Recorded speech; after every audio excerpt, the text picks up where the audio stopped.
Hello. Hi there.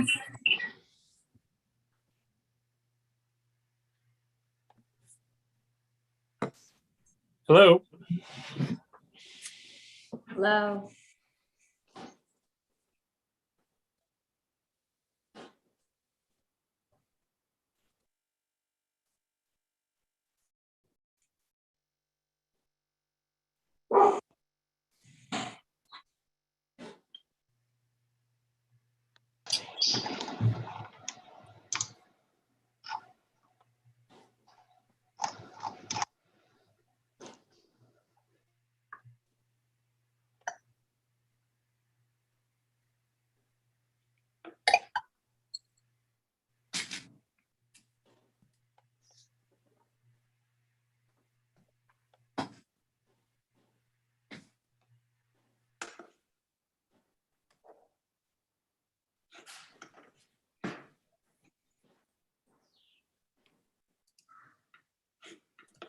All right.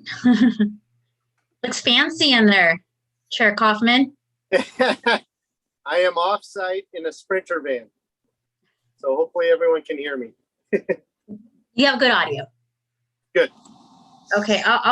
Would it be helpful if I share my screen with the Yeah, copy please do. of the agenda?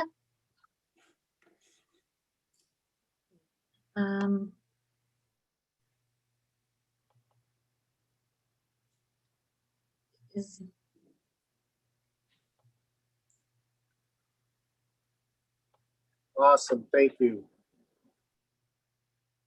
Okay. So, Diana, does it look like we have a quorum on? You're muted.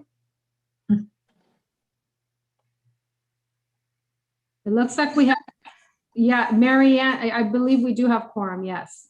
All right. Well, then I think we can get started. great. I will start the meeting. This regular meeting will be conducted via telecommunication and is compliant with the provisions of the Brown Act and the Governor's Executive Order N2920. Call to order. Can we get a roll call, please? Commissioner Hoffman, Here. Commissioner Brocker, Commissioner Chase, Here. Commissioner Dooley, Commissioner Fields, Present. and Chairperson Kaufman. Present. Thank you. Do we have a motion for approval of the minutes from April 8th, 2021? Chair, before the motion, I just wanted to say that I'm here as well for just to reflect on the roll call. Thank you. I saw you. Okay, thanks. Thank you, Commissioner Yoshikawa. Do I have a motion to approve the minutes from April 8th? Sure, I'll make a motion to approve the minutes from the April 8th meeting, regular meeting of the Civic Improvement Commission. I'll second. Okay, I'll take roll call. Commissioner Hoffman, Aye. Commissioner Brocker, Commissioner Chase, Aye. Commissioner Dooley, Commissioner Yoshikawa, Aye. Commissioner Fields, Aye. and Chairperson Kaufman. Aye. Thank you.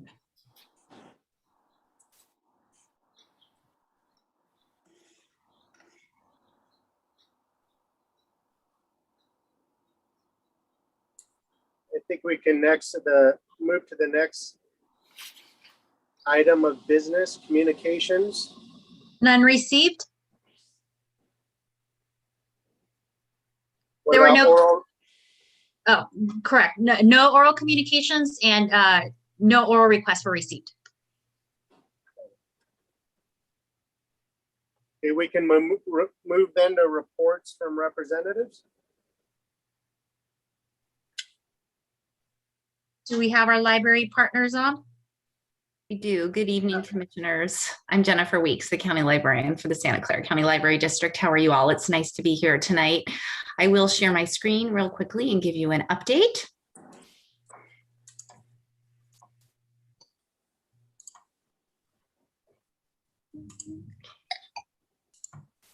All right, are we good on my screen sharing? After a year and some plus, I'm getting it. All right. Yes. So I know it's been actually a couple months since we spoke, and I know Peggy has some wonderful local updates, but I'll give you kind of a district perspective coming up. So we have had a really successful 4-part virtual author series, our Distinguished Author Series. This is our 2nd annual. We are really thrilled to have had these amazing different authors and speakers. And our last event is coming up on Saturday, May 22nd with Jupa Lahiri at 3 o'clock. These are virtual, so you can sign up online for those. And we've had hundreds of people enjoy these really exciting conversations. It is Asian American Pacific Islander Heritage Month. So we've had lots of fun events this month. Hula is online. You can check that out. We have bilingual story times in Mandarin and English, virtual yoga, and lots of wonderful reading lists for all ages on our website. So please do check those out. Just released is our new mobile library app. Currently, the Google Play is available and ready for download. Apple is soon to come with their new privacy. It's taking a few more weeks, but we're very anxious for everyone to download and use this exciting new app that puts the library right in your hand. So you can do some catalog searches, browse those titles, access information about your library. So we're really excited to have your library card in hand with our new app. Stay tuned for more information on the Apple version, but please visit the Google Play if you have an Android. And before we know it, here we are in summer again, Summer Reading 2021, Reading Colors Your World. Pre-registration has already begun on the online, and the actual program will run June 1st through July 31st. This is a program for all ages because we know that reading benefits everyone in so many ways. You can earn a reward by signing up, reading and logging 5 books, and completing 1 activity. So do check out that fun program. We will start with all virtual programs for the summertime, but as everything, we're continuing to look at hybrid models and how we can continue to expand library programming in the community. I am going to just give a brief on this because Peggy has lots of wonderful news for you about your temporary library that will be opening on May 24th. And finally, we will have our last Joint Powers Authority Board meeting of this fiscal year to approve our final budget, which I'm happy to report has stayed stable throughout these crazy times. So we're looking forward to the resumption of more services as we move forward. I have been so very grateful to visit all of our libraries and to watch people enjoy the reopening of so many more spaces. The Milpitas Beat had a wonderful little article that essentially talked about a family's walk through our reopening over the last year. It was lots of fun, but really, again, we're so grateful for everyone's patience as we navigated these new times and continue to look forward to a new and renovated space in Campbell. And that is all I have for you tonight. Always happy to answer any questions or turn it right over to Peggy for more of a local flavor. Thank you, Jennifer. Any questions for Jennifer?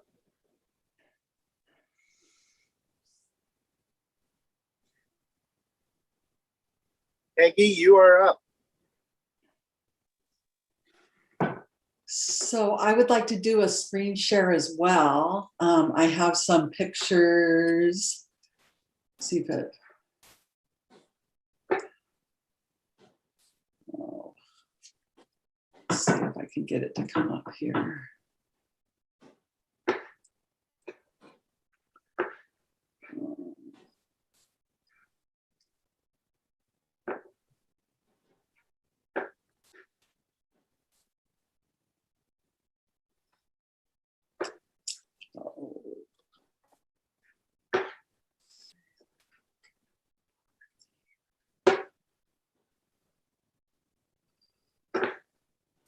I'm sorry, this is taking me a minute. I didn't realize I was going to have to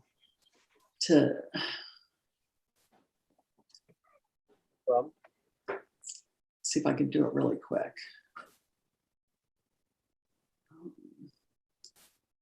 Well, it's always so funny when you have the moments while you're waiting for technology. I'll let Peggy pull those up, and I will tell you a favorite story. So as I've been visiting our different libraries, we had two little boys standing in front of the Los Altos Library doors, and they were ready to come in one of our first days of allowing people full access to the buildings. They were about 4 and 2, and they looked up at me, and then they looked at the door, and they looked back at me, and the older one said, "I remember this place." And so we've been so grateful to reopen those public access spaces. Of course, we've been available virtually this entire time, so we don't feel closed by any means, but we've been so very, very grateful for your patience. And to have that little guy announce that he remembered, I was very, very, very pleased of that. I think one of the things people have missed the most is, again, just kind of coming in, and the fish at Cupertino. We would have people ask us, are they still alive? So we have continued to expand our spaces and take advantage of those times where we could add some new displays or clean new carpets, roofing. So all of those silly things that, as we know, even in our own homes are hard to do and find inconvenient. We've taken the last year to do that, as well as had really wonderful discussions with the city and with your architect on this new new renovated building that you all will be seeing sooner than we know. We know how quickly a year can go by. Peggy, do you have your pictures up? It's not letting me do it. Okay. I'm so sorry. Were they the ones you sent through on your report? Because I can try to pull up a PDF. If you want to start your report, I'll work on the PDF. Okay. So I'm so sorry. I'm going to have to work on my computer, I think, at some time. So just to let you know about some of our highlights. Let's see here. Let me get.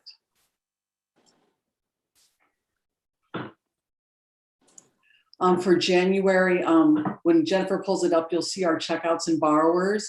But from the first quarter in 2021, which is January through April, we checked out 69,000, almost 70,000 items, and we had almost 15,000 individual borrowers. And one of the most exciting things I have to tell you about tonight is the library at the temporary location is going to have new hours. It's going to greatly expand the hours that we currently offer. We're going to be open Monday through Thursday from 10 a.m. to 9 p.m. and Friday and Saturday 10 to 6, and we'll only be closed on Sunday. We do have a return bin outside, a return slot. So people can return their items 24 hours. We will have popular collections as well as holds pickups. Jennifer, have you been able to figure out how to get it up? Is everyone seeing that? Huh? Are you seeing it yet? Yes. Oh, okay, good. Let me get my Zoom back up here. So I can see where you are. Okay, so if you go one more page, Jennifer. Thank you. So we have I was looking for them. Sorry. There we go, right there. We have this map up at the library in all of the doors, as well as down in the kiosk down below, showing where the new temporary building is going to be, and actually how they can even walk there from the current location. Our book drop is still open at the 77 Harrison address and will be until we open at the temporary location. And I just wanted to offer to all of you, if any of you wanted to come for a little tour before we open up, I'd be glad to do that for you. You can go ahead and go to the next screen, Jennifer. And I just snapped some pictures so you could kind of see the new location. Some of you may recognize the location. It's right across from the Orchard City Banquet Hall. They have installed a new nice sliding ADA door for us, and you can see the book drop right to the left of that door. And if you go one more, these are some interior shots just to show you all the wonderful light in the building. It's very light and airy. I think it's going to be a very nice spot On the left-hand side is right by the door where you can see the desk where staff will be sitting and waiting to help people, and just kind of a shot of the whole library there. Go ahead and one more, Jennifer. Thank you. Sorry. And outside, what we really love about this location is one, that it's very convenient for the citizens of Campbell, but also it just has a beautiful park-like setting. We're really looking forward to doing story times outside, having craft activities and different things going on, as well as using some of the rooms for our programs. So we're really excited to be in this new, beautiful location that the city has found for us. So that's the end of my report. So if you have any questions, and I'd be happy to show you the interior of the building. If you'd like to see it before the 24th, before we open, just give me an email, shoot me an email. I'll be happy to go over and open it up for you. Thank you, Peggy. What a wonderful upgrade. Yes, it's very nice space. Yes. Any questions for Peggy?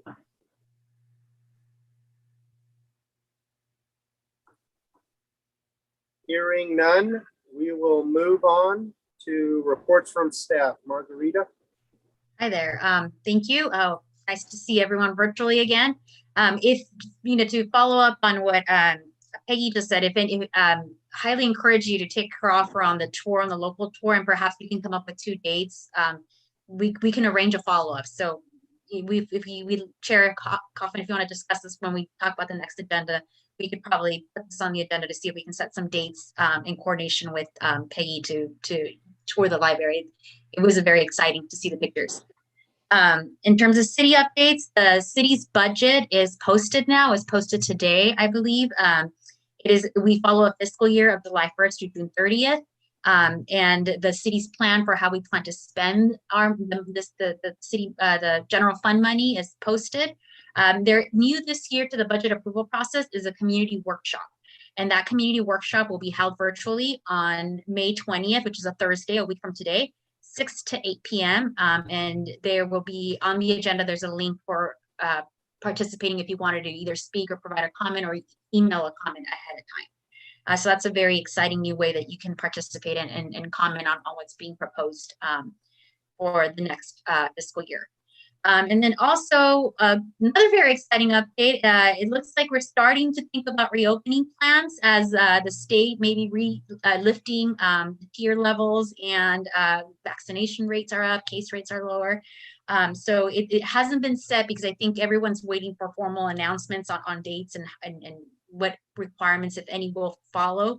But we are thinking if August is when the council will be back in chambers. And if that's the case, then we would be back August 12th, or at least we can be back as early as August 12th for the meeting, our August meeting. We will likely be discussing that next month because I do understand that the commission also takes a summer meeting off that hasn't been scheduled in terms of which month you want to either pause, either July or August. So we can discuss that as an agenda item next month and see and then discuss when we will be coming back to in person. I mean, at this time, I think that once we come back to in person, we may have public participation options, but in terms of commissioner participation, we would be at the dais at City Hall. And related to that, we do have 2 commissioner openings. We will be recruiting for 2 commissioner openings at the end of the month. I believe they're going to start, as well as planning commissioners. There's 2 terms on our commission will be expiring come August. So that is Commissioner Hoffman's appointment, as well as Commissioner Yoshikawa. They expire in August.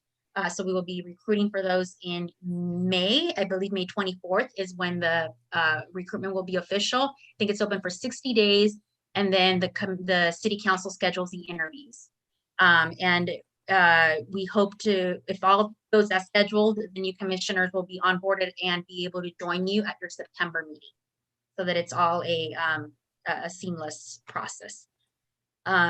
So more updates to come to that, more updates about that as the time gets closer. And that concludes my report. Happy to answer any questions.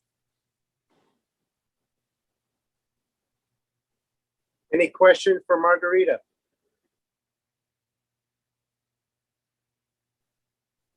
I have a question. So it'll be very sad to see Commissioner Hoffman and Yoshikawa go. May 24th, I understand, is the deadline to apply, and then the commissioners would start in August. Is that right? No, so May 24th is when they would open the recruitment for new commissioners. And I think both commissioners can reapply.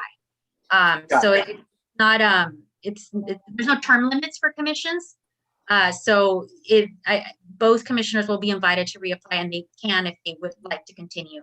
And whoever is appointed, it would begin in September. Or if it, if both commissioners continue, then it would just continuing. But they will be welcome to reapply. There's no term limits. Fingers crossed. We have some Yeah. reapplications. Yes. Yes.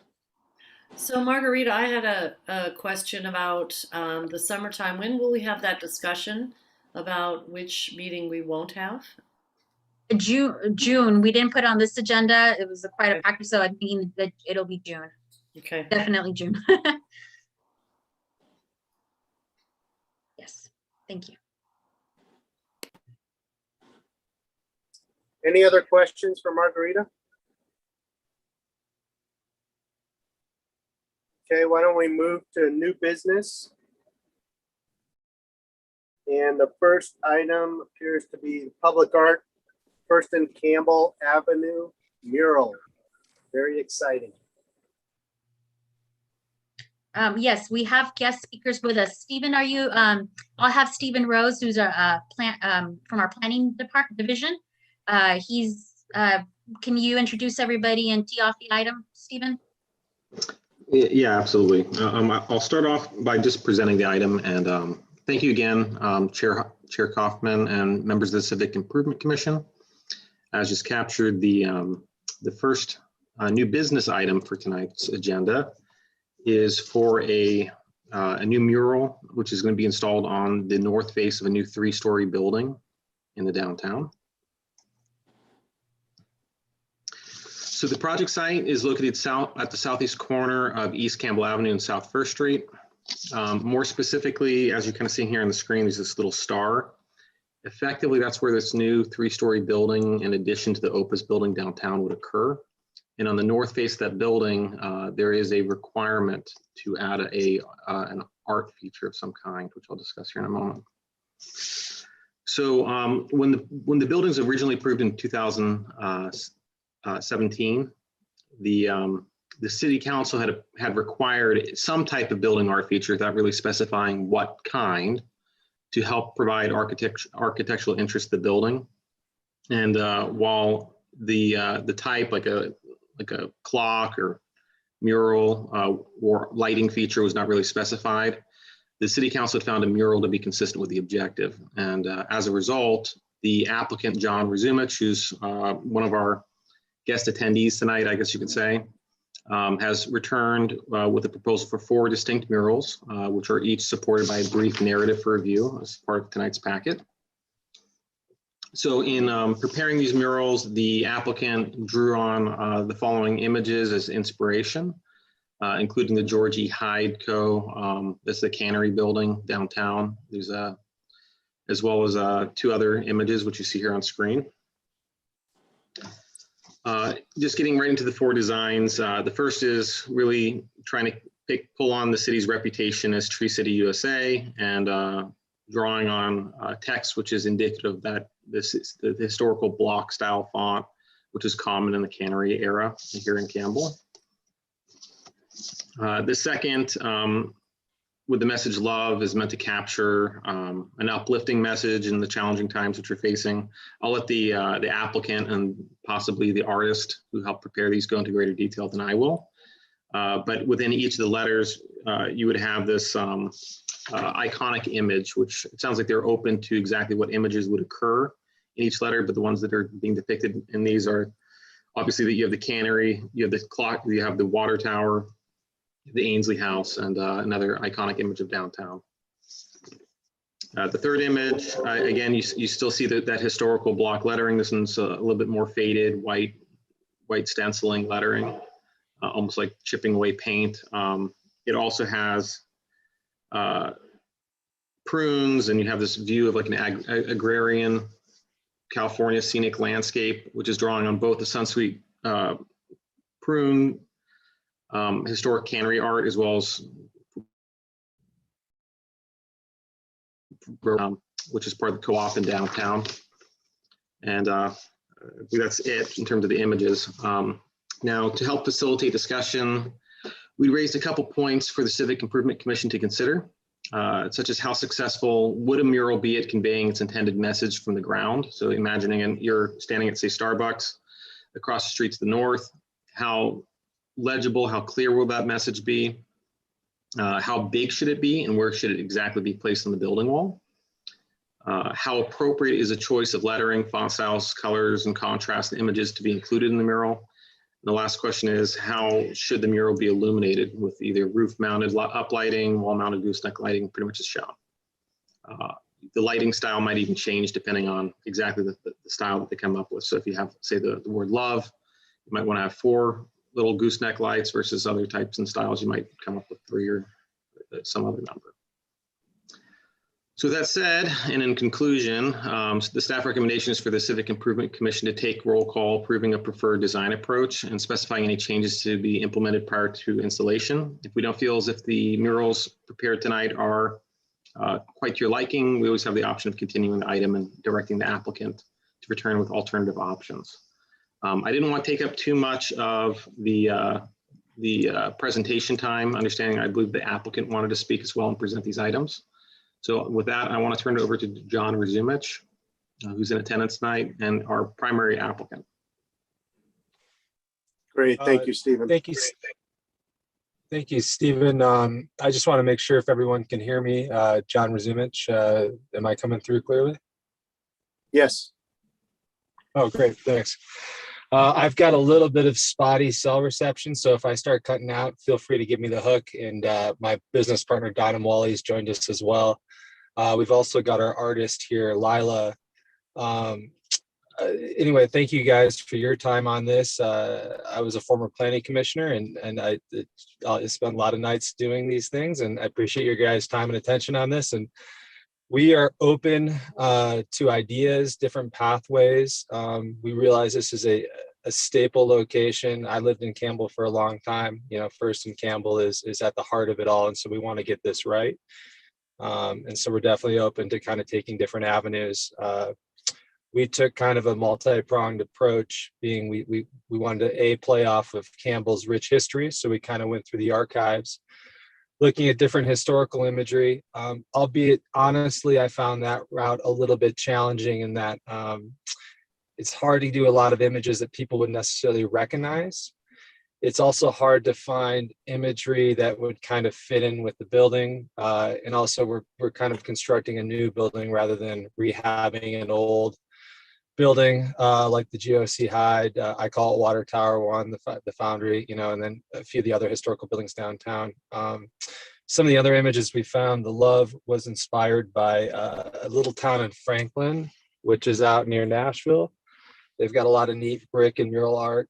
We thought it could be a fun play on figuring out different images that people could relate to. It's kind of like almost like the signs you see, welcome to downtown Campbell. You know, you're loved here, welcome to Campbell, kind of sign right in the heart of it. The tree was something, I've got 2 young children. We love the giving tree. And so I love the message of that. And so we tried to play off that in a little bit more of a whimsical fashion. Lila's a great artist. We used her in a project we did right in the heart of downtown Morgan Hill, which would be, their downtown would be Monterey and 3rd. And we did a similar project with Opa Mose, Willard Hicks, and Campbell. Lila went on a very different path there with a lot of fun animals doing a lot of fun things. And it was a bit more informal and it was more rear facing. But so we have worked with her before. She's great. She's done murals in downtown Willow Glen, all over the place. I'll let her kind of tell you a little bit of her background, but we've worked with her before on projects, really had a great result, and excited to kind of work with her again on this one. And then you could kind of go the traditional block lettering, which we did offer that, but I think we're not, and these are just my opinions, and I'm open to talking to everyone about it. I just feel like we're not doing it a service. We're not utilizing that canvas up there the best we can. I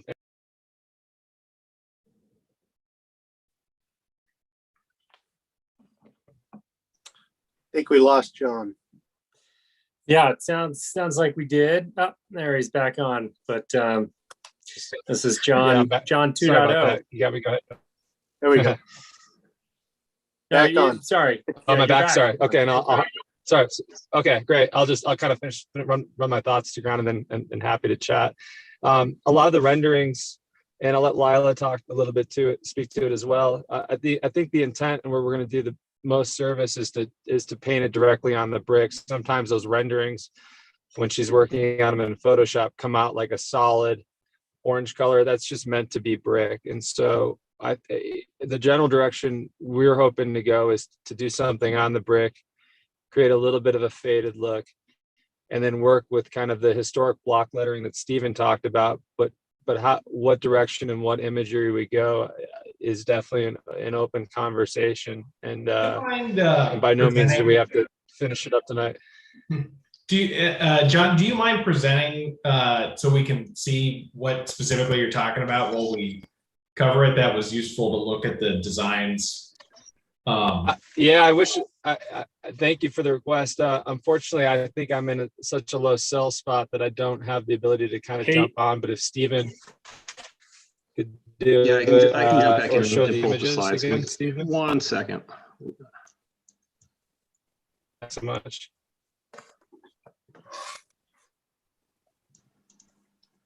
I was actually making a modification to one of my slides, recognizing that your static image was not displayed. Yeah, and I think we can, you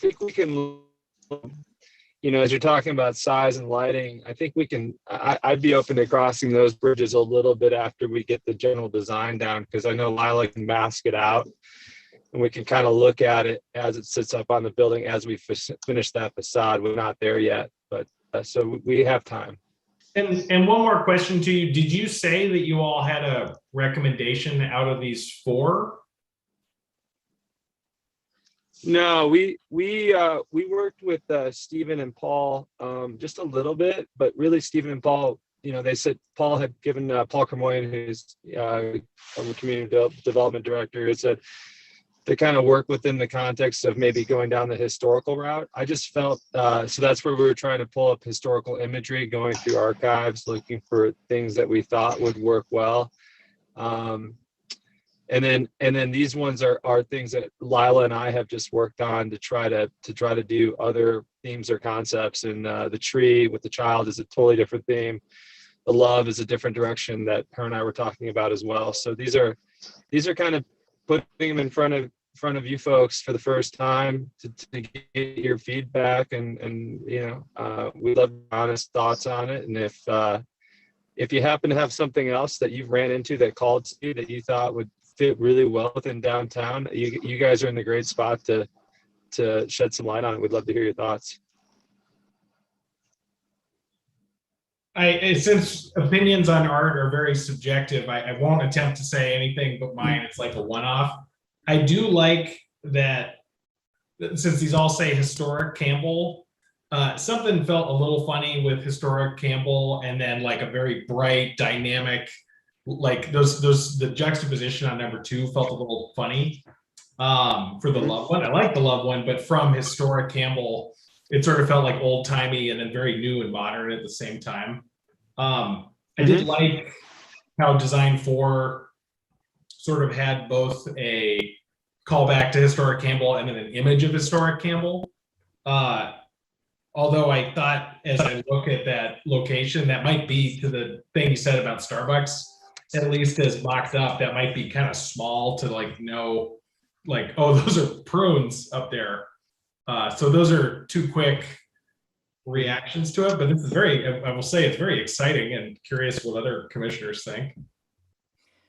Yeah, I can jump in, and thank you, Commissioner Rose. You're on the Planning Commission, right? No, I'm actually just one of our, I'm a city planner in You're our city department. Okay, well, I'm city staff.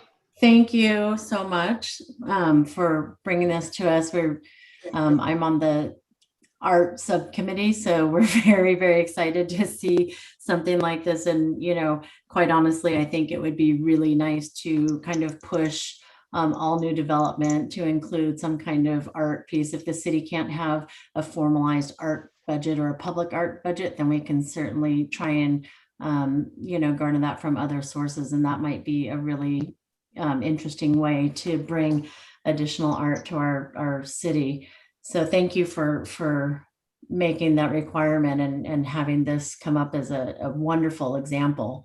And to to go against Commissioner Fields, sorry. I love the love and I love the juxtaposition between it. That's exactly what I love about it, is that it is both sides of the coin. It's old and new. It's, historic and modern. It's, kind of all of those nice juxtapositions. So I really like that. I think it would show well from the position it's in on the, third floor, and to see it down on Campbell Avenue. I think it's something we all need more of, particularly with the last 12 months that we've had, just from a society and socially. So, I really like that. And my cousin lives in Franklin, Tennessee, so I'm familiar. Yeah, this is Commissioner Kaufman, Chairperson Kaufman. John, thank you very much. And piggyback on what Commissioner Yoshikawa said, I love design number 2, no pun intended. I love design number 4, and frankly, all of them. Hopefully, I would love to see a place for all of those images somewhere in downtown Campbell. But for that particular location, I do like the juxtaposition as well. And so I think it looks great, particularly design number 2 and or design number 4 to me. Great. Thank you very much. It's very, very nice to hear that. Thank you. So I have a comment kind of after all of those. So I like the thought of getting these ideas throughout downtown, or even somewhere else in Campbell. I'm going to talk about one of the other ones, the first one. So I'm thinking, how much detail will you be able to see when something's up that high? And and I'm assuming the red won't be there. It'll be the bricks behind it, if I understand. And having something simple, this may even need to be a little bit, make sure that it can be read from a distance, but it kind of simply, and it could be good for 20, 30, 50 years to kind of have something that, just simply talks about, this is downtown Campbell. We've been here a long time. And so, I kind of lean towards this because of its simplicity and something that would be easy to see. It would give the message right away. And I'll be honest, I love all the designs. So I think they're all great. Just something about the simplicity of this one, and then considering, from the Civic Improvement Commission side, and I think Commissioner Yoshikawa said what we were thinking, we want to, we'd love to have more murals around. That's the hope. And this kicking off the idea of doing that, and then, being able to maybe have them in other places. So design number 1 for the simplicity, and it would say what it means. And, if somebody showed up here, they'd go, wow, Campbell was established in 1851? No way. So, and it's got the tree city part of it in there too. So that's kind of my 2 cents. If no one has anything else, at least at the moment, I have a question about the placement. Is this the presumed size that you would want it if, for example, design number 1 was going to go on this location, the brick wall? Is this the size roughly that you guys are going for? I think so. If it's okay, I could speak to it. I think if we're looking at design 1, I would envision it to be bigger. I would probably push it a little bit more towards the window edge over there to the right as we're looking. And again, it's painted solid, so it just kind of, that's the way Photoshop just kind of rendered onto the 3D.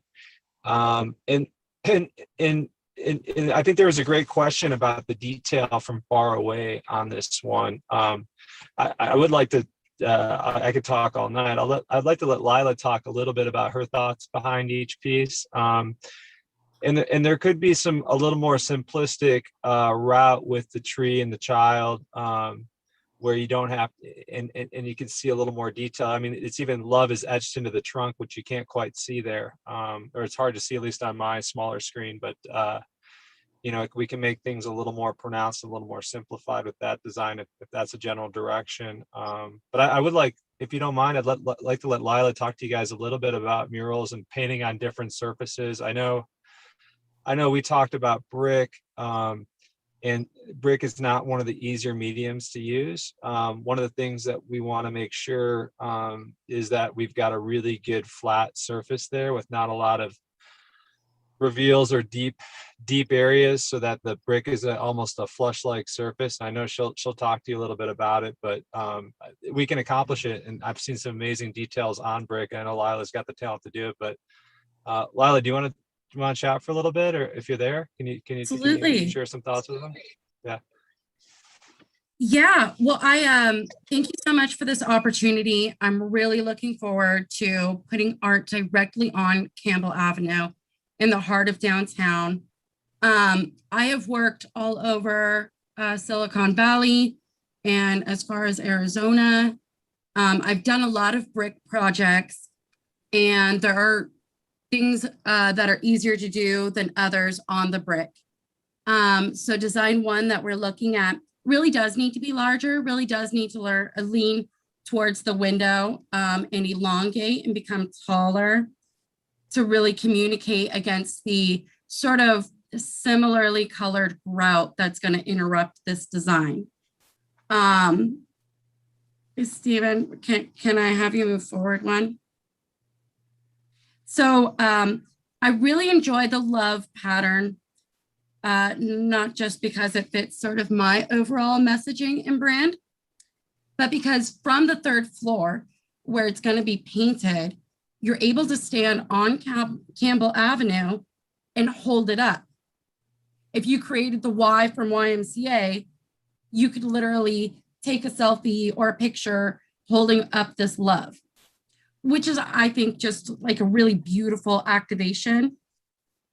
I'm really sort of into the parallel play objectivity behind murals, but this doesn't have to do that. This communicates a lot. And all of these pieces really do say Campbell.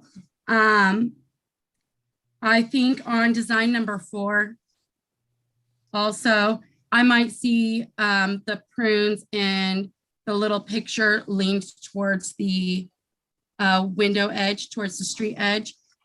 And I would try to really use this space. Does anybody have any questions for me?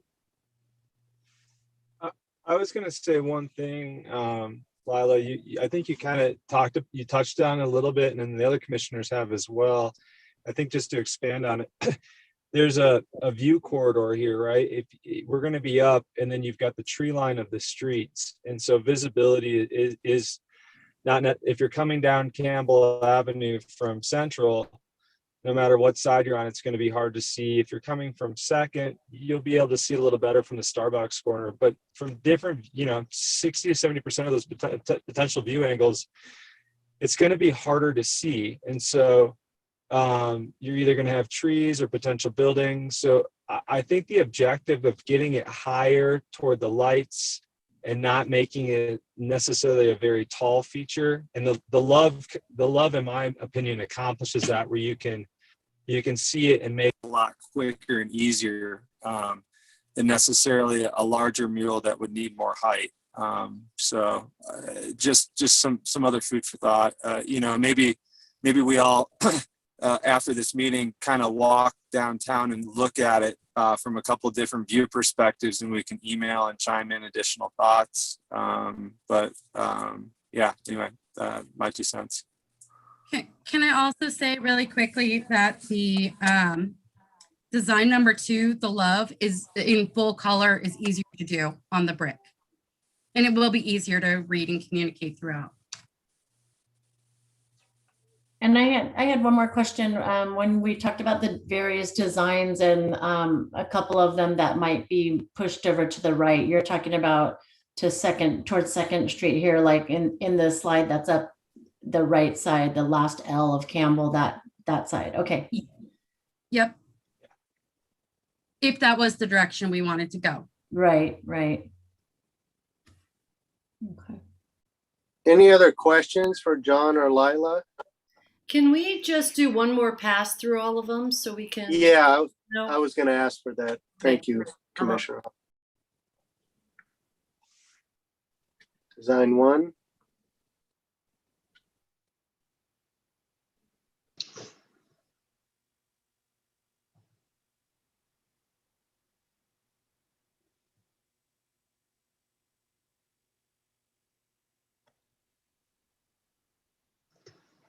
Thank you. Does anyone have any comments or questions or requests before we take a roll call vote? Or someone make a motion? Well, let's see. This is the John's partner, Don. Just want to say thank you for the time and so excited. This was approved in 17, but I think we started talking about it in 14. So 7 years later, it's nice to see it coming out of the air. And so much fun to be talking about art after so much time on structure and seating plans and yeah. Anyway, this is the fun part. From a developer standpoint, I also want to come back to a point that was raised that I think there's a good example in Stephen's presentation of one of the Campbell. I'm concerned about the canvas itself and just ask this committee to recognize that how that brick is put onto the building is going to affect how this art presents. And so I don't have the answer, but I just want to make sure. I think that within Stephen's presentation, there's perhaps you could bring that up, the first slide, I think, Stephen. The GOC high go shot up there. previous. Yeah, there, if you see this is, that top brick there. You see how the paint goes on the brick, but the bricks and grouting are, I think the word is that the grouting in that brick, which is historic real brick, is proud, meaning that the grout comes forward towards the surface of the brick more than it being really sunk back. And so I just want to point out that as we get this art right, I think a part of the art is getting the brick right as well. So this is Lila, the artist again. Because we're dealing with something on the 3rd floor, having this be flat is really important so that we're not painting into crevices that will never be seen by anybody other than birds, if that makes sense. A concave curve into the grout is actually much harder to read through in the pattern and design.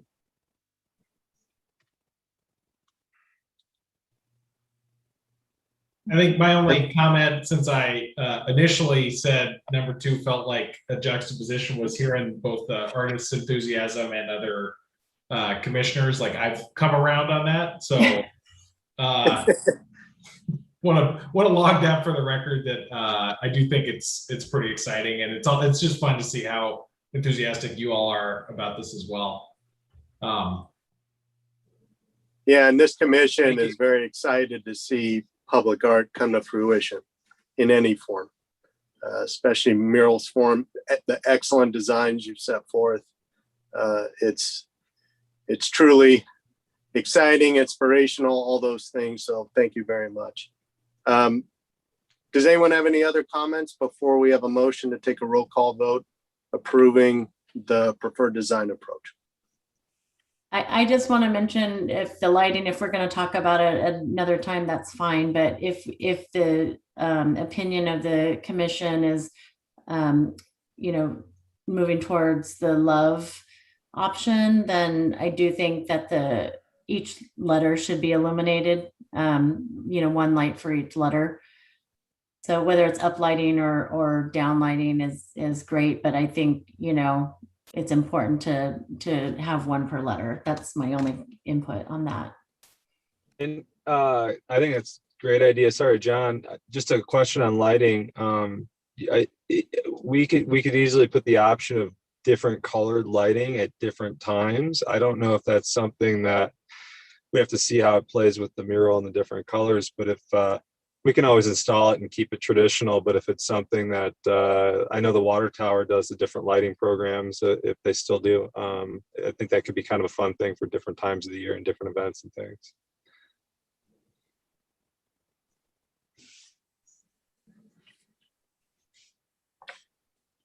Thank you. Commissioner Yoshikawa, I second those thoughts, by the way. Anybody else have comments before we make a motion to take a roll call vote?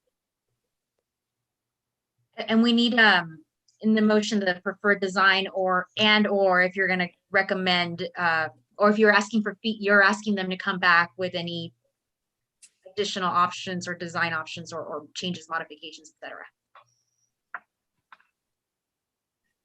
So let me clarify, we seeking a motion on the approved preferred design approach, first and foremost, and then secondly, whether any changes to implement are needed prior to installation?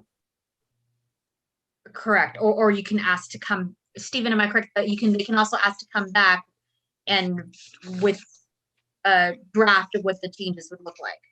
That's correct. You could either provide direction on your preferred option and in this motion right now and just direct what changes you'd like. You'd like to see the mural brought more to the right. You'd like to see additional lighting. You'd like to see the lighting provide multiple color options, whatever you want to specify. If you want to actually have all of those items returned back to you for final approval, we'd be continuing the item. So you direct staff to continue the item with returning with the preferred design option and reflecting the following changes. If you really feel as if it's important to see those changes prior to, or rather than providing broad discretion for, say, the community development director to make those decisions on your behalf.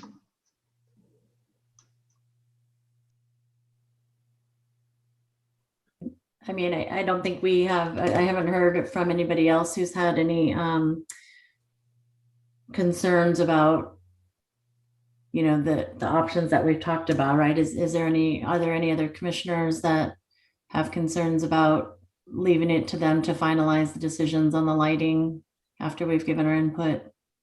No, my only comment on lighting is just whatever you think would work best for night photography, because I think a lot of people, like you said, will want to take photos of this. So if it's up lighting or I don't know what it is, I'm not an expert, we trust you, but whatever that may be that is going to help people take pictures and post on their Instagrams to come to downtown Campbell, do that.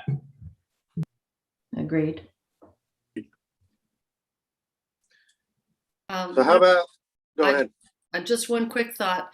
It would be great. I heard some discussion around what would you really see, right? So in the pictures, it's all clear to us, but what would you see from the ground level?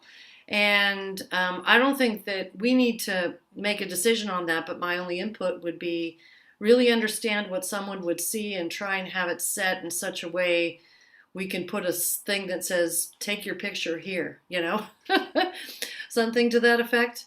If we're really trying to do something like that and kind of, Instagram it, we could become very popular if we do it right. So that would be, something to consider. What is the real vantage point? Which spot should you be in to be able to see this, and how do you want to put it on the building so that works most effectively, and then the lighting to do so as well. So that's just feedback. I don't think the motion has to be that specific. I think that's great context. I think Lila, if we got the direction and the way we want to go, I think we would like to kind of lay it out with tape and kind of see it for a bit. And before paint goes on, we can see the size, tweak things. It's one of those things that's almost better to, instead of on a 3D image, to tweak on the building when we look at it. And so if we get it up, I will let Stephen know to reach out to everyone. And if we're happy to take individual comments and ideas, or if there's something glaring, we can always come back and stop everything before we do it. We're definitely open and love to be collaborative with everybody here. And maybe we could have a field trip. Yeah. The commission, give you guys live feedback. Yeah, that'd be fun.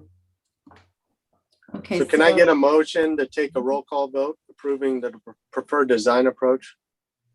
Sure, I'll make the motion to approve the preferred design approach for the mural at 276 Campbell Avenue. Second. Great. Okay, Commissioner Hoffman, Aye. Commissioner Brocker, Commissioner Chase, Aye. Commissioner Dooley,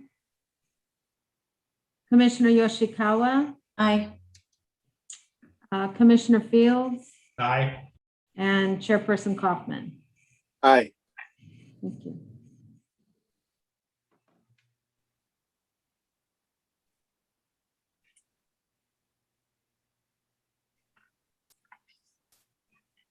All right. Motion. So we take motion motion. approved. Are we taking a roll call vote now on each design, or?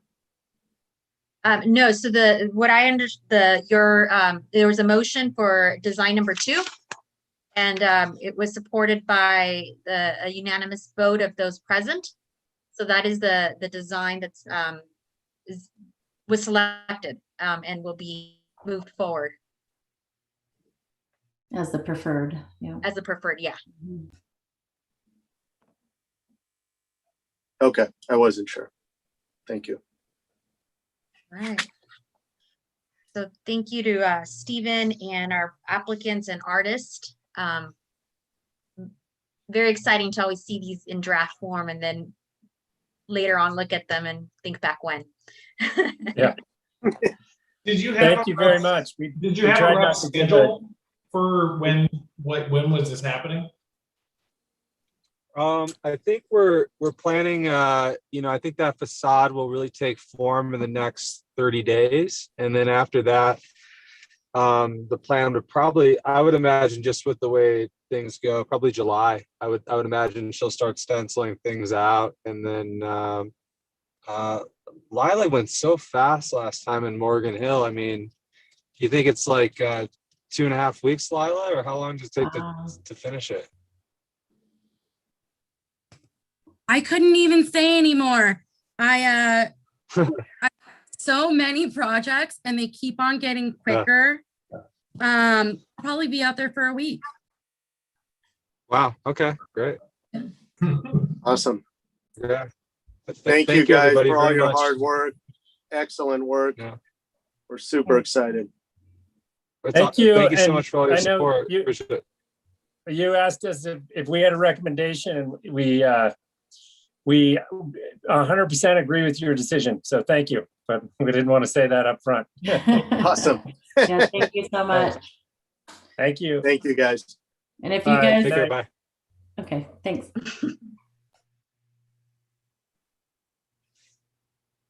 That is Civic Improvement Commission work in action. I love it.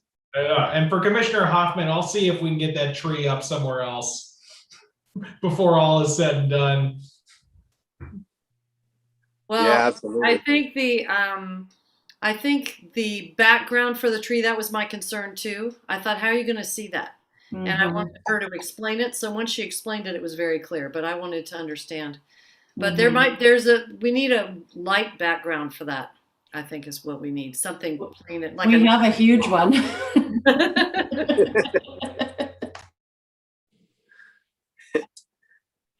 So why don't we move to neighborhood association assistance grants?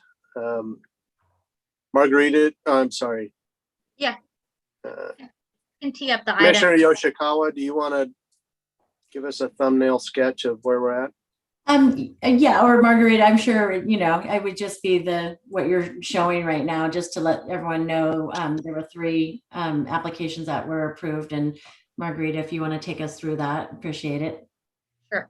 Thank you. From the 3 applications, 2 are from associations that have been formally granted neighborhood assistance grant awards in the past. And we had a new application from the Town 38 Community Association. They, though the representative who submitted the application is within Town 38 development, the application envisions a community safety initiative that reaches out to the broader community out there in that the new development that's been happening by the railroad tracks and where the city service out behind the trail, the Dillon Avenue townhomes and St. Anton development. So that they really want a way to build a community initiative around all these new residents that we have in Campbell.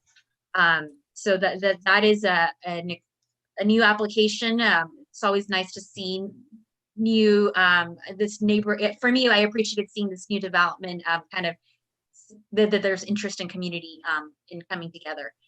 We have representatives from all 3 neighborhood associations present. So if you want to ask them questions, we can also open up the discussion if the chair would like, or the commission would like to have them each, make a statement, but I did let them know that they didn't have to present, and we weren't going to have a formal presentation. It was more of a commission discussion, but if they wanted to make a statement or be online to ask questions that they may be asked. I think they're all on this Zoom call. Great. Well, thank you for joining us. And thank you for your applications. I am the chair of the subcommittee for the Neighborhood Association Assistance Grant Program. I know many of you, but yeah, I just wanted to, if anyone has anything to add other than there were only 3 applicants, luckily we're not going to have to worry about, reducing any of the requests. If any of the commissioners have questions for the associations about maybe the projects or what they're using the funding for, I think it'd be a good time to have a discussion. But it's nice to see that we're under budget, so we won't have to make any overly difficult decisions. And welcome Town 38 and all of your community. Welcome to Campbell and to the neighborhood association programs, hopefully in the future too. Yeah, and this is Steve Boyko from Town 38, and my name says Rachel because she forwarded me the Zoom link and there was no way to change it. Thank you for including us here, and we're really excited about this and happy to answer any questions about what we might do. So I did want to make a clarification with the Town 38. There is a Town 38 has an HOA, so there's a Town 38 HOA. Under the grant rules, HOAs aren't eligible because of their nature, right? They take fees and they have CC&Rs. But it was clarified to me so that Rachel is, I believe, the president of the HOA. So to make it a clear distinction, Steve is now is leading this initiative, and they will have kind of a separation between the HOA and this community initiative, so that it's clear that it's not an HOA effort or will only gear towards Town 38. So that's my understanding, but and I needed to make that delineation only because the rules say we can't fund HOAs. Yeah. And Steve, sorry. The idea would be to kind of organize an event for not only Town 38. I think these homes obviously went up on Railway and Malley Avenue a few years ago, and there's a lot of new folks to the city that haven't really met each other, and half the time we spent in pandemic inside. So we've also had some kind of safety concerns that I know folks are nervous about, especially along Railway Avenue. There's kind of mixed residential and commercial history here, and it's shifting a little bit. So I think the idea would be to get residents from 300 Railway, those apartment buildings, Town 38, and then also the Madison homes. I think it's on Dillon Avenue. Kind of these residents that maybe went up recently, and we have a lot of new folks to Campbell. Just have an event about kind of community safety awareness, maybe some kind of bike helmet decorating for the kids. Just kind of help folks meet each other and maybe bring out like a safety or fire or natural disaster or expert or kind of policeman or something, and just help folks meet each other and just pick up some safety tips along the way to help build the community. That's great. I had a couple of questions for you, Steve. Are you guys on Nextdoor as a group, or are you on Nextdoor at all? Maybe within Downtown Campbell Neighborhood Association, or because I know that all of those mentioned developments are within the boundaries of the Downtown Campbell Neighborhood Association. So I don't think so. Like at Town 38, we have our own Facebook group for the folks that joined it. We don't have everyone on there. And I know that several neighbors are on Nextdoor, but I don't think we've formalized it into a group or anything like that. So that might be something that we can look into to bring more. Yeah, because the city, that's probably the biggest, way to reach out to Campbell residents is through Nextdoor. I mean, we also have kind of a list of the neighborhood association leads that, when we'll do direct mailing to them to, hopefully disseminate the information and things. But Nextdoor would be, one place that you definitely want to get in. Like I said, you could, join through Downtown Campbell Neighborhood Association on Nextdoor. There is another, like some of the condos on the other side of downtown towards Hamilton. They kind of have their own neighborhood association as well, but they're kind of a neighborhood within a neighborhood. So you guys would be similar to the, oh my gosh, I can't even think of their name, the McEwens that are like on 1st, 2nd, 3rd Street and, from Latimer towards Hamilton, those several blocks. So I think Nextdoor would be a great option for you guys. And then the other question I had is, have you guys considered or thought about potentially changing the name so it's a little more inclusive to your immediate community and not just Town 38? Yeah, I think that's a great idea, because the idea is not to be just Town 38. We really want to bring everybody in, especially from our kind of immediate neighborhood that has a lot of these newer homes that went up within the last few years and a lot of new folks that moved in.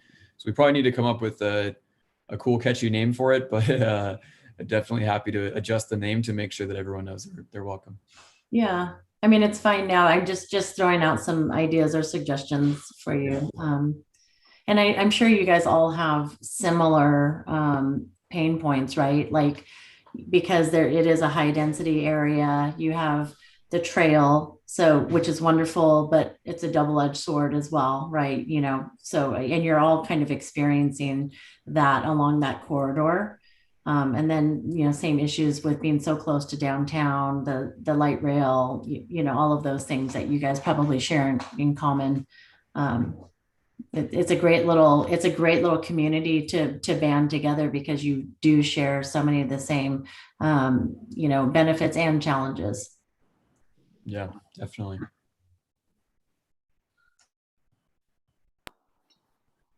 So I just had a few follow-up questions for Steve. And Mary Ann, thank you. You mentioned some things that I was thinking about too, and how to get the word out, so that how do you get all these folks? And I walked around those neighborhoods a lot last year, so I think I know where they all are, and it's great to put a community together through that.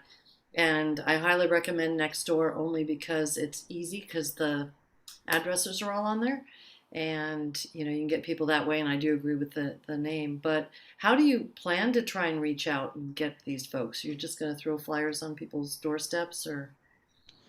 Yeah, we were thinking about flyers. We don't want to make it an HOA thing, so but there are different kind of social committees within HOAs, and I think there's I know there is within Town 38 that can help get the word out because they have an email list of everybody that lives there, and some of the folks that live here have kind of a similar list for the Madison homes. I haven't. I don't know that we've cracked the shell of 300 Railway yet. We probably need to find a way in there. But I think for Town 38 and Madison, we're covered in terms of an email, and the thought would be to distribute some flyers as well. And Steve, I have a friend who lives in 300 Railway, so I can Okay. probably connect you with her. There may be some building email address or something. that we Yeah, can- yeah. through. Well, we're excited because we haven't had a new group in a long time. We've been doing this a long time, and I think this is the perfect group. And taking it out, keeping it separate from the HOA is going to be important because a community group is, and myself and Commissioner Yoshikawa know the police and CERT and the fire folks, and we'll be happy to help you out if you need connections. And you're talking about similarly what other groups have done in the past, just trying to find a way for people, in your case, you have some special things that have been going on over there, especially in the Madison homes. So yeah, the police will be happy to come out and talk. I think they've already come out to talk to them before, but they do it again, of course. So no, I personally, I support all three here, and I just, kudos to bringing something new to the city. It's great. Yeah, we really appreciate it. Thank you. Excellent. I'll echo those comments as well. Thank you very much for being a part of the community and bringing this forward, and excited to have you join. Yeah. Thank you very much. And hopefully the funding, if it's all approved, and once you receive it, then hopefully that helps get you off the ground. That's initially why this grant was first developed and awarded through the city, was particularly to help foster new neighborhood associations and gather communities together and have them grow closer and all of that. So it's wonderful, and hopefully that does help you reach that goal. Yeah, I think it should. And it's not gonna be me alone. I'm gonna do it with others that live in the neighborhood. So we'll brainstorm how to keep the costs down while still putting on a good event. I think we also have representatives from San Tomas Area Community Coalition, President Audrey Heatschreiber, and Downtown Campbell Neighborhood Association, Mark Edelman. Yes. Yes. Quick thank you. Enjoyed listening to the proceedings this evening, and thank you for the ongoing support for the Downtown Campbell Neighborhood Association. Yes, thank you.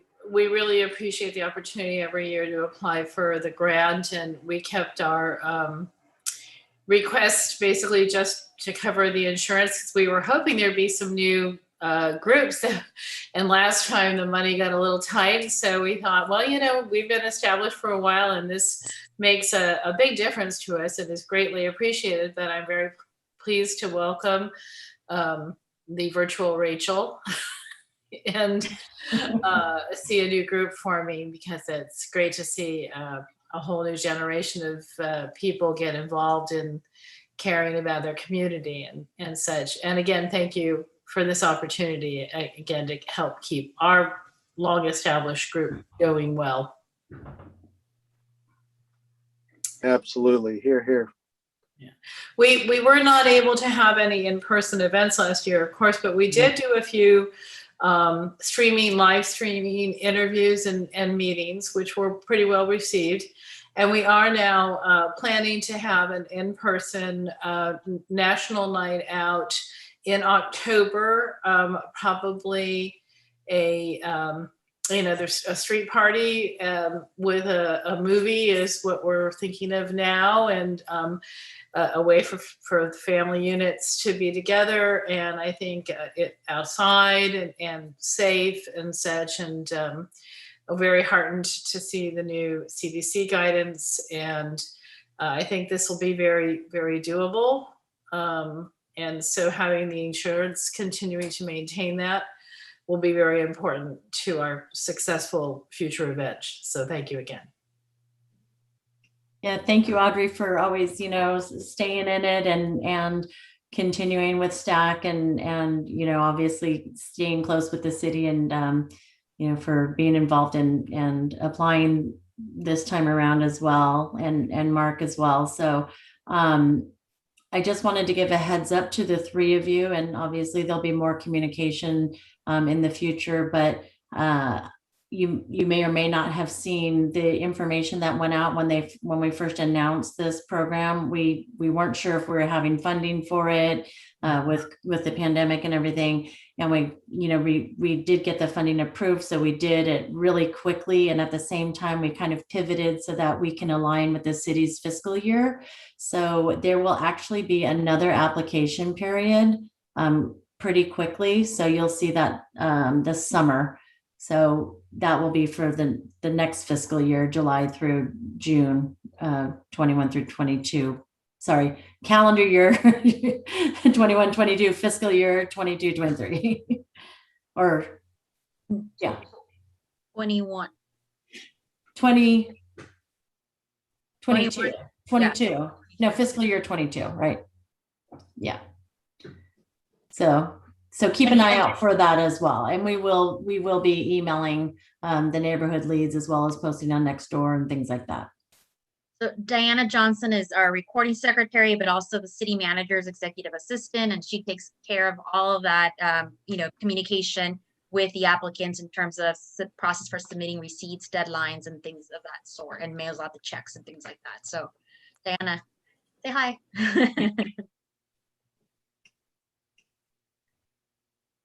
All right, so because you are within the budgeted amount, you can, if the commission wishes, can fund all of these. We would just need a motion, a second, and a roll call.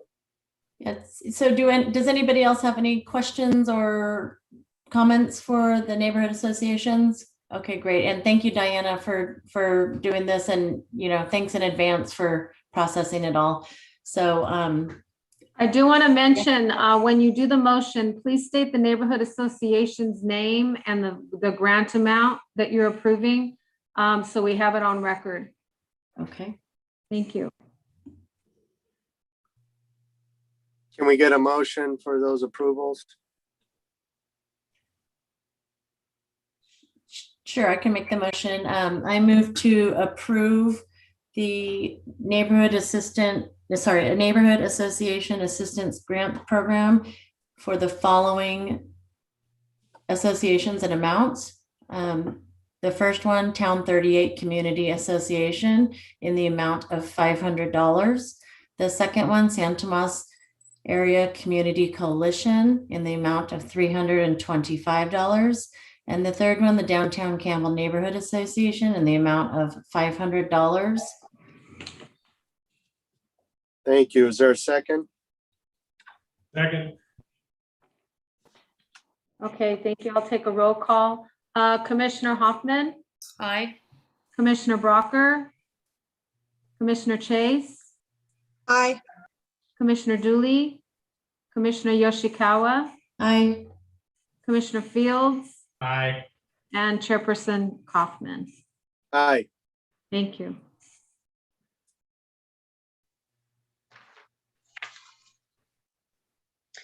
Great job, commissioners. You guys are on a roll and improving the city. 2 items in a row that are going to improve the city. We're on a roll. Yeah, what a great group to be part of. So why don't we move on to the next line item then? Approving Explore Art Subcommittee proposals, neighborhood signs, wall mural, sidewalk art, and solidarity panels. I could share my screen if you'll let me. Yes. Perfect. Make it a full screen. There we go. Can you see that? Yeah. And is it just sharing the screen? There's no, Yes. always wary that it shares other stuff. So we're just seeing the project plan slide. Perfect. Cool. So today we are presenting our latest on our project plans in the Explore Public Art subcommittee. We're very excited about this. Today, in particular, what we wanted to do for the rest of the commissioners was to review the current sort of plan for each of these approaches, because just in general, I think we're ready to move forward. But prior to doing that, we wanted to make sure you all knew what the plans were, get any feedback or ideas you may have, and do it at a commission meeting so everybody had visibility. There are 4 projects that we're all really excited about. Since there is, as we've called out today, currently, perhaps Sunday, a budget for public art, but since there is not currently one, we plan to launch fundraising campaigns in support of all of these projects in the coming days, in addition to the call for artists and community outreach after we review this material and hopefully approve it. The first project is a mural program. I think talking about a long-term mural will seem much less exciting after we just talked about a mural going up in July. So I wish we'd done that later, but we will. One of the things we want to do is boot up a mural program. I want to thank Commissioner Hoffman, who took some time last week to talk to me about some of the best practices and lessons they had learned from previous things like Art Outside the Box. That was very useful.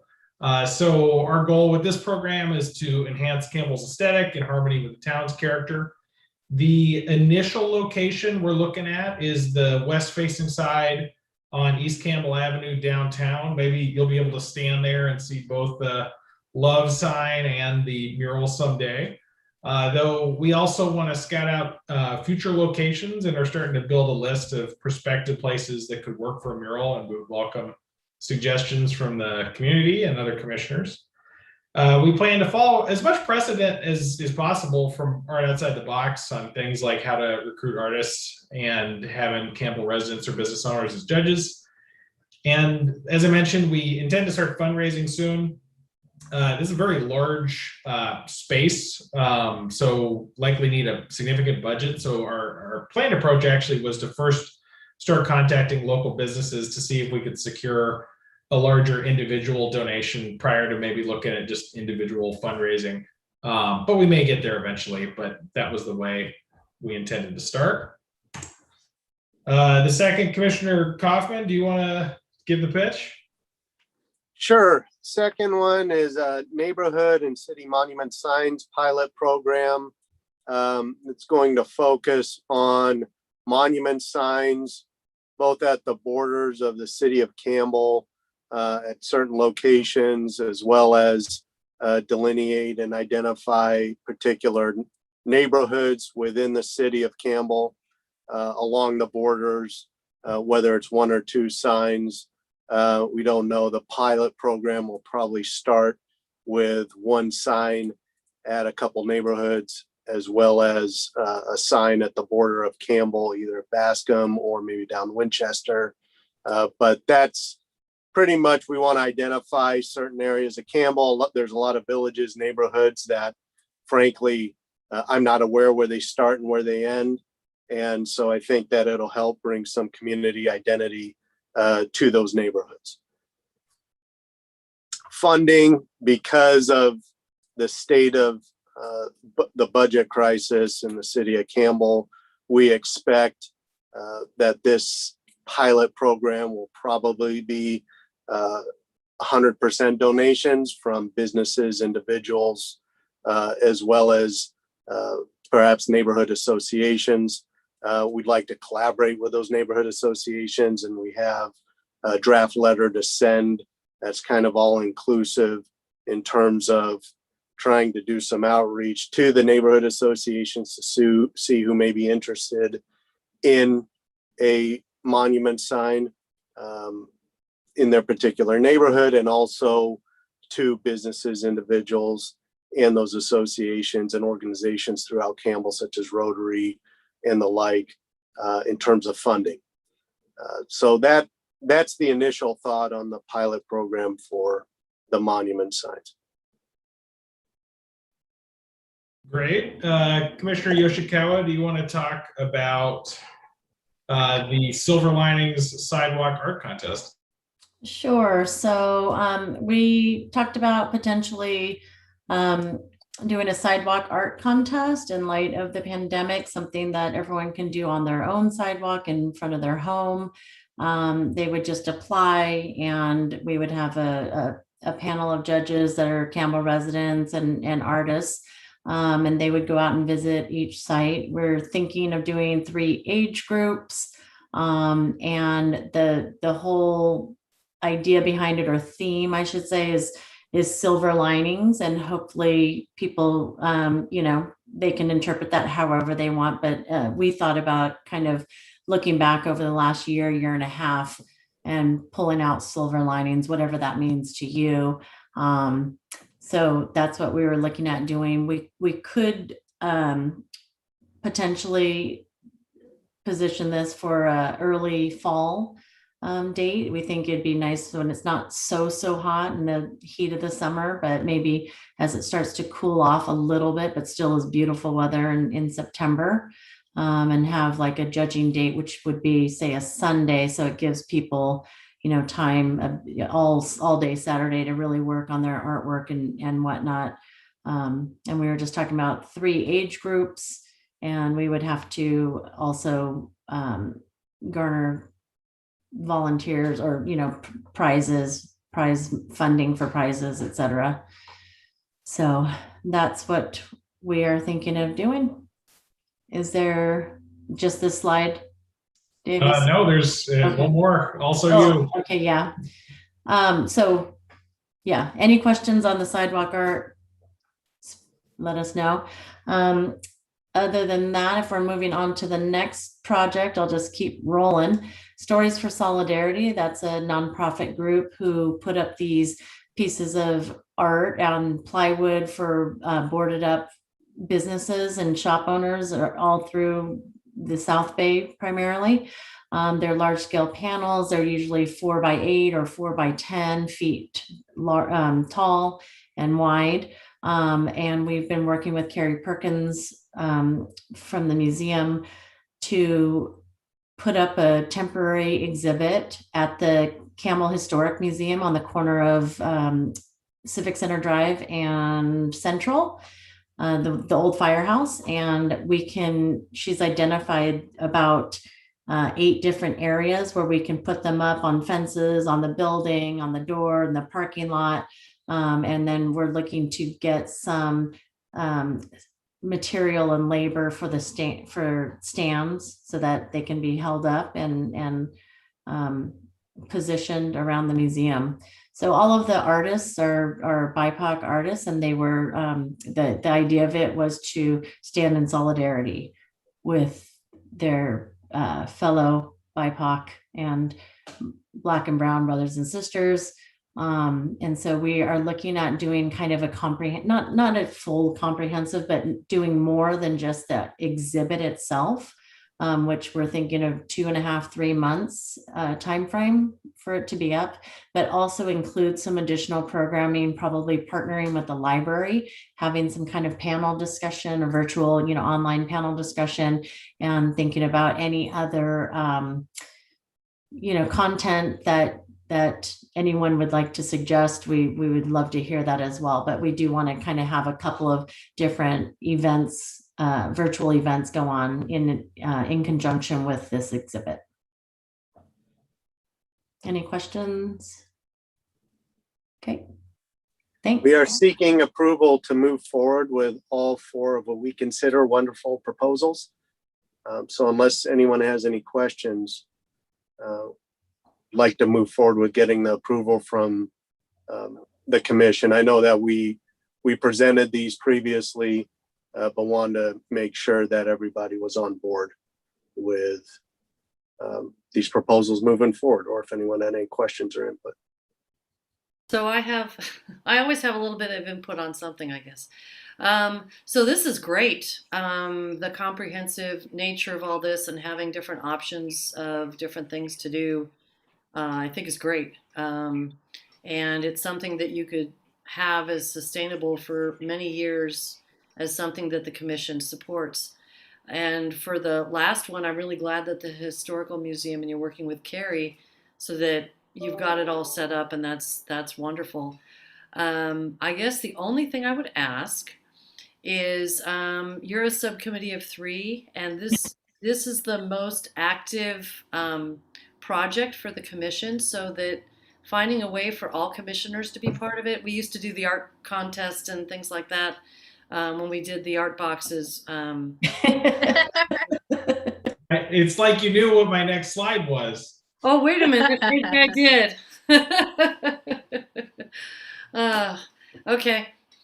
Anyway, so that's my feedback, because I think they're great. And yeah, well, Davis, you and I already talked. So, but especially for the commission, we have some new commissioners, and a couple of them aren't here, and other projects are not able to kind of launch as well at this time. So that's from the commission perspective, bringing folks in to help would be great. And I see you've already thought about that. So, and I could also suggest that we can, we have it as a standing report, the public arts, it's a standing subcommittee, but similar to what the subcommittee meetings are on the Tuesday meetings, the formerly Monday but not Tuesday meetings, we could probably move that discussion, if the subcommittee would like, to the standing monthly meetings, if you're going to include the broader group, so that there's some great, so that there's a continuous discussion and engagement from everybody. That could be an option, or you can assign people things on the side and just kind of do broad reports during the monthly meetings. No, we could definitely bring more in, especially as we get going on these. We've been cooking on the ideas, but I think we are ready for everyone's help on these and others potential ideas for how we can make all this stuff great. Well, and you do have 4 projects, and they're 4 really good projects, and that may be new subcommittees, ways to do that as well. So yeah, I think it's good, thinking outside the box, so to speak. You guys, I give you huge kudos for the great ideas and the huge amount of work I know that it took to get this far, because this doesn't just happen. I know, when we did the beautification grants, that took a long time, and then we had to table those for a while. So, but hopefully we can always have something on the cutting board. This is amazing. I just thank the subcommittee for all this hard work. Thank you. And we will need help from everybody. Yes. it's a lot. So It's a lot. yeah, we're really hoping that other commissioners can lend a hand, here and there. That would be greatly appreciated. So I do have some general overall report on some of the things that I said I would look into. And regarding the sidewalk contest, there was concern about the runoff, because by law we're not allowed to put there's a general requirement to keep non-stormwater discharges out of our storm drains, and so and then you've heard this, and so there was a concern about because we'll get fined, and it's a pretty hefty fine. But when we followed up with the clean water program and they call it Santa Clara Valley Urban Runoff Program, and they've generally said other cities have done it. Palo Alto has done sidewalk art contests with kind of very elaborate designs. Mm-hmm. So all we need, it doesn't need council approval, but we would definitely want to work with Public Works because they just want to make sure that we identify kind of mitigation efforts, right? So one of the suggestions was you can control impacts by having the event during the dry weather season and temporarily blocking nearby storm drain inlets, or diverting the water to into landscaping. There's mitigation efforts that we can do so that we're very careful about what we're putting down the storm drain, but just we want to keep that in mind so that we don't end up polluting or finding, causing fines for the city. But it's, I think that they definitely set up, it's possible. And we don't even have to use vegan chalk. Okay, so and would we be able to like just put them as guidelines for the contest, just that everybody, please abide by these guidelines, like Diana, I need Diana, can you help me think through this? She worked in public. I think it would be a better idea to have someone there to make sure that the guidelines are met, and not just because innocently someone could, wash it down and it ends up in the storm drain. As Margarita said, the city is very serious. The non-point source is very serious.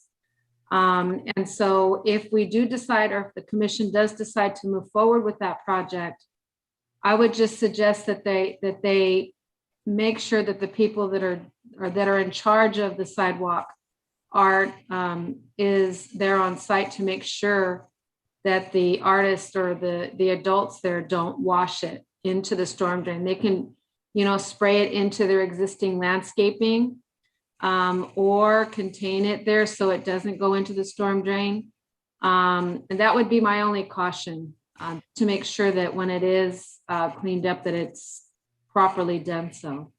Okay, so the note is taken, and if we, for sake of this meeting, I would just like to share with everybody that I don't know how realistic it is to have somebody at the sidewalk watching them saying you're not gonna, wash it off, but we will definitely look at this as we get further. If the commission decides to give the green light and support the subcommittee in these 4 projects, then the next step for the sidewalk art project would be to, kind of tease that out a little bit further and determine what the best way and how to mitigate that and make sure that that it doesn't happen. And if we, as a subcommittee or whoever is helping out with it, if we find that it's really not feasible, then we'll just scrap it. But, that's kind of in the moving forward phase, is to kind of tease that out a little bit. So just for clarification for the commissioners before there's any motion.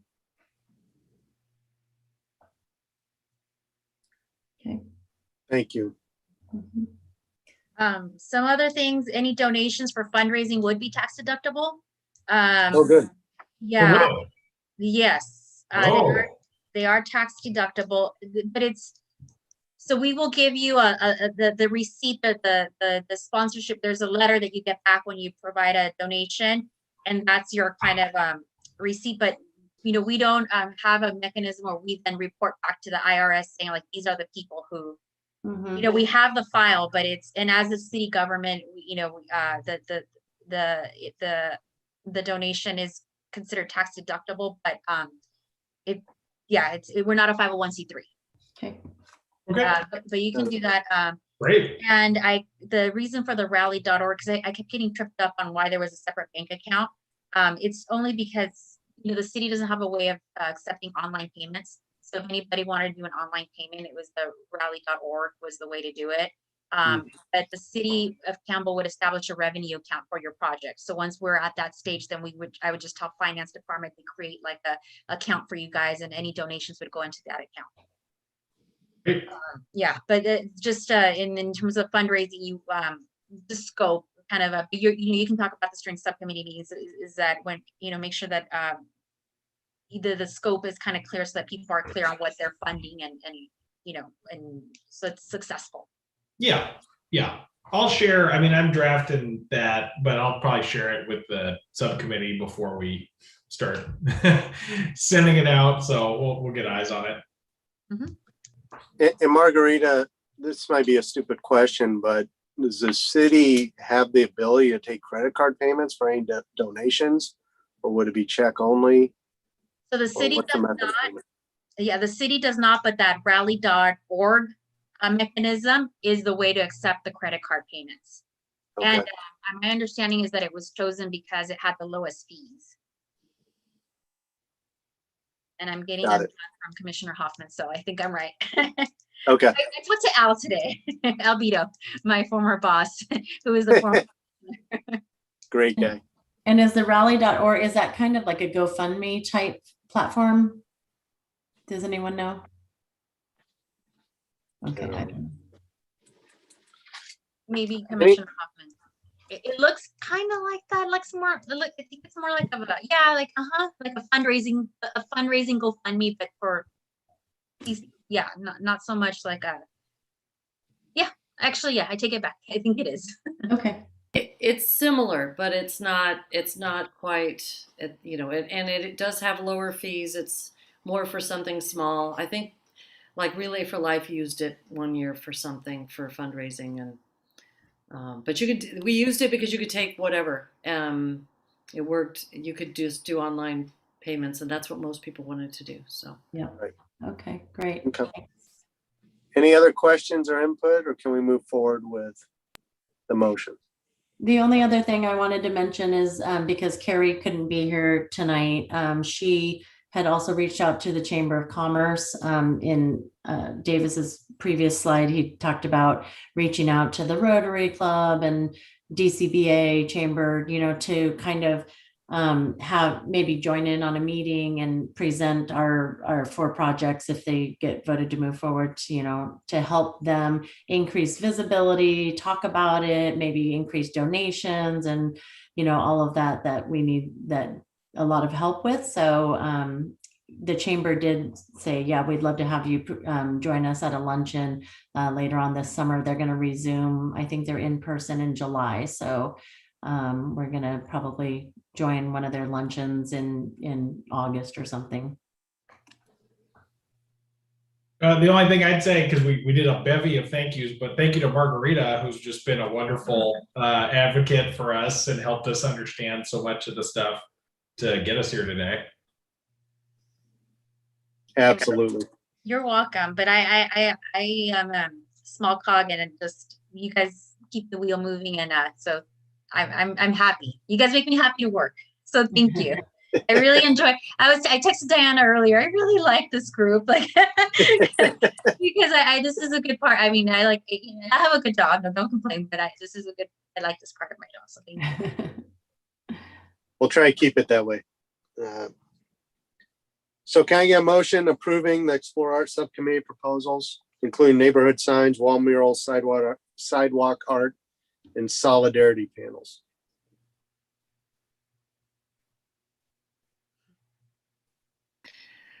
I'll make the motion since everybody else seems to be on the committee.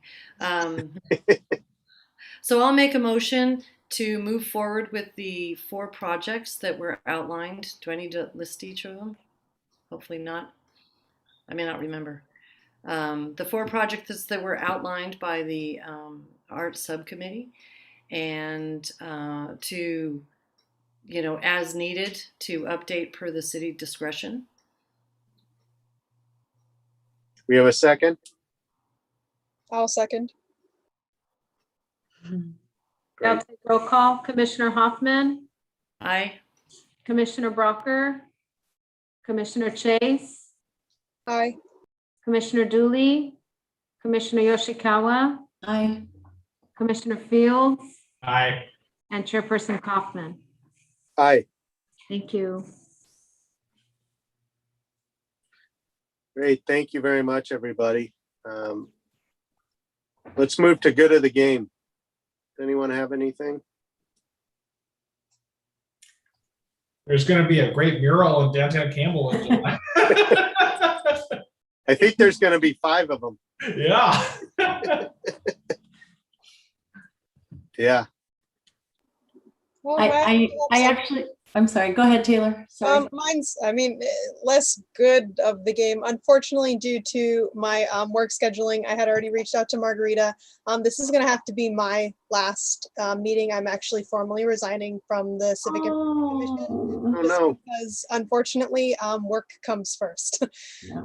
So I will be pursuing my job instead of this volunteer position. So thanks for having me, but this will be my last meeting here with you guys. Well, thank you for joining us for the time that we had you, and it was great meeting you. And sorry it was like all virtual and, during this crazy time, but look forward to bumping into you, on the other side and in downtown or wherever we may find ourselves. And it was a pleasure. Likewise, Commissioner Chase, and I completely understand. I understand that it's a time commitment, and work should and does come first. So.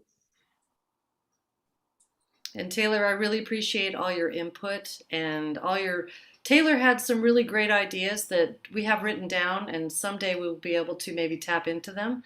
But sorry to see you go. And of course, work is the priority, and you talked to us about this earlier. So we really understand. And we took some ideas of yours. So the application's updated a little bit now. We asked Margarita to be a little more clear on the expectation of being a commissioner.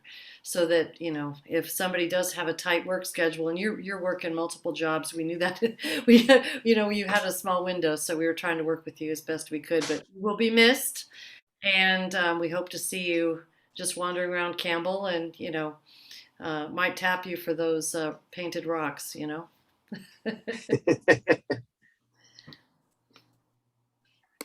Absolutely. Anything else on Good of the Game? I just wanted to mention that National Night Out has officially been, is back on, so people are planning to do various activities around that. There's one in August and one in October. And so just a heads up, that's all. Thank you. Let's move to subcommittee reports. Campbell Cares. One of our commissioners is resigning tonight. Didn't know that when we were starting, but I had an inkling. And we've had lots of ideas and trying to find the best ways to get out on social media. And we know how we can do that now. We'd like to kind of bring that, we'll have to kind of reset ourselves, because I didn't expect this tonight. But one idea that we did have, and we don't have all the commissioners here, it may be something that might work as some kind of program. But we were talking about a painting rocks project that we perhaps do at the Campbell Park, and have people want to come down and paint inspirational messages and whatnot, and then we plant the rocks all around the city and give clues. And that was why we were looking at the social media aspect of it. So that may be something that may work, instead of if the sidewalk art, due to the